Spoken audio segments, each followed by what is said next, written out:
My name's Duncan Denley. I'm from Desert Inc. I'm the managing director there, and I'm a landscape architect. Desert Inc. is a landscape architecture company. We're based here in Dubai, in the design district. We are focused on innovative projects, so we're a bit more boutique than some of our competitors. We like to think a bit differently. And our vision is to create exciting places which enhance people's lives. So that's really where we're coming from with our philosophy. I think responsible landscape design is all about using the materials and the assets around you. So if you come onto a site or a project and you find that you have great topography, for example, you should use that rather than trying to create something. If you have an abundance of a certain material, then your design should feature that material rather than try to wipe the slate clean and do something else. For us, that's what responsible design is all about. Responsible landscape design in the UAE, it looks like it belongs, in short. What does that mean? Well, depends if we're talking about something from a mountain region or the desert region or here closer to the sea, but it's all about using the assets that you have. So for example, in the mountains around here, if we just recently did a park there over on the Fujairah coastline, and that for us was about using the stone that was on the site and using a lot of the plants that were already growing on the site. So it looks quite different to responsible landscape design here in D3, for example, where we created the block. We created the block from materials that were found on site. They were man-made materials, they were concrete block. And when we did the site visit with the client, we took a look around the site, expecting to find just a flat sandy site next to the Dubai Water Canal, and we did find that, but what we also found was that the client had row after row of stacked up concrete blocks which were left over from the canal construction, and the client mentioned, don't worry, these will be removed in time for the construction of the park. And it was very much a light bulb moment for us, and we said, no, these concrete blocks could become the park. Let's use this waste material, incorporate them within the park, and in doing so we create something that's more sustainable, yes, but it's also great fun, and it's something that you wouldn't find anywhere else in the world because you wouldn't have a park designed around those concrete blocks. So hence everything went from there. We thought of lots of different ways to use the blocks, as retaining walls, as signage, as play features. There's all sorts of different aspects to the park which you may have seen. Climbing walls, we used the blocks, we stacked them up 3 high and created climbing walls. Play areas where we were able to attach various elements to the blocks so that the children could play with them, and lots of things besides. So it was a very fun and probably a once-in-a-lifetime project for us. You're not likely to get to design many parks with giant concrete blocks in them.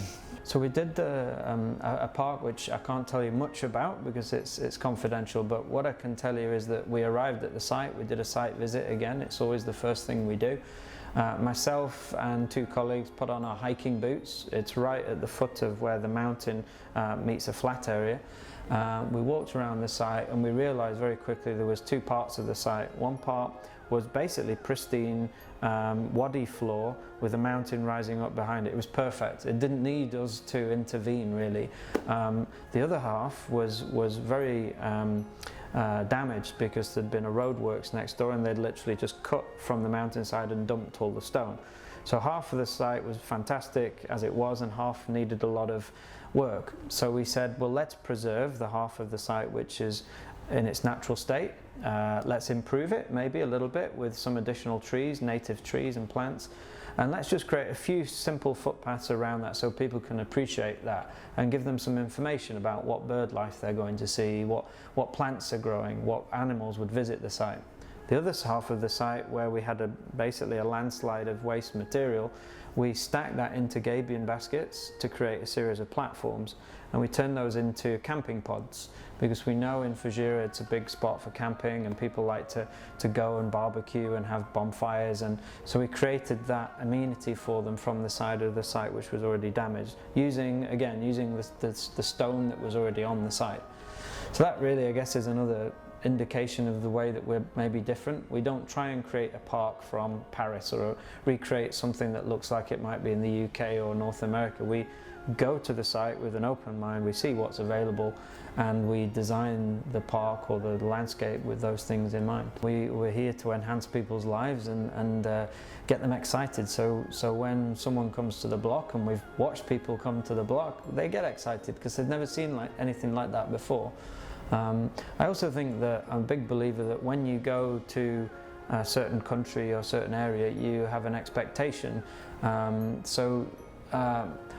Again, why would we try and fake something, make something fit into a mold that doesn't fit it? You know, a landscape in Fujairah should be composed of elements from Fujairah. It should feel like it's in Fujairah. It shouldn't feel like it's a recreation of something else elsewhere.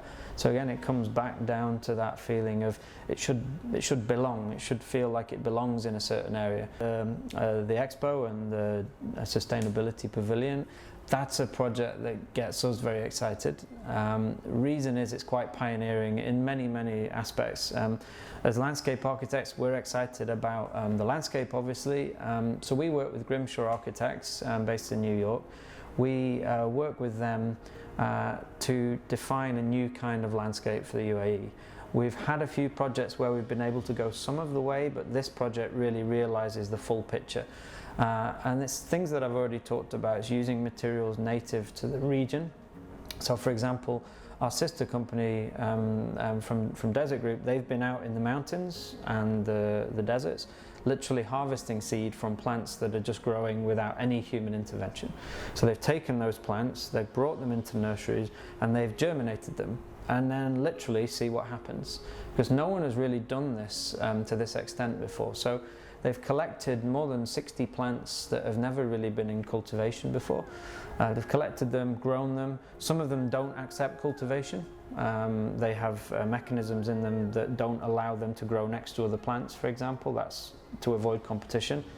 Other plants seeded fantastically well and have resulted in new species of plants that are already now being used by the municipality. So when you drive along some of the roads in Dubai on a Wassel road, you'll see some of the plants that our company found growing in the mountain regions, saw potential, brought it to Dubai, brought the seeds to Dubai, grew them in our nurseries, and then propagated them, and now they're already in production. So with the sustainability pavilion, that's precisely what it's supposed to do. It's a catalyst for changing landscape.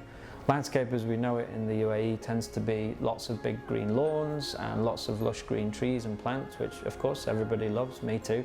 But we also have to have an alternative which is based upon plants which are from this region, and then materials as well. So we're using a lot of materials which have recycled content. So we've developed a new material from scratch, which is an in situ flooring material which incorporates recycled glass.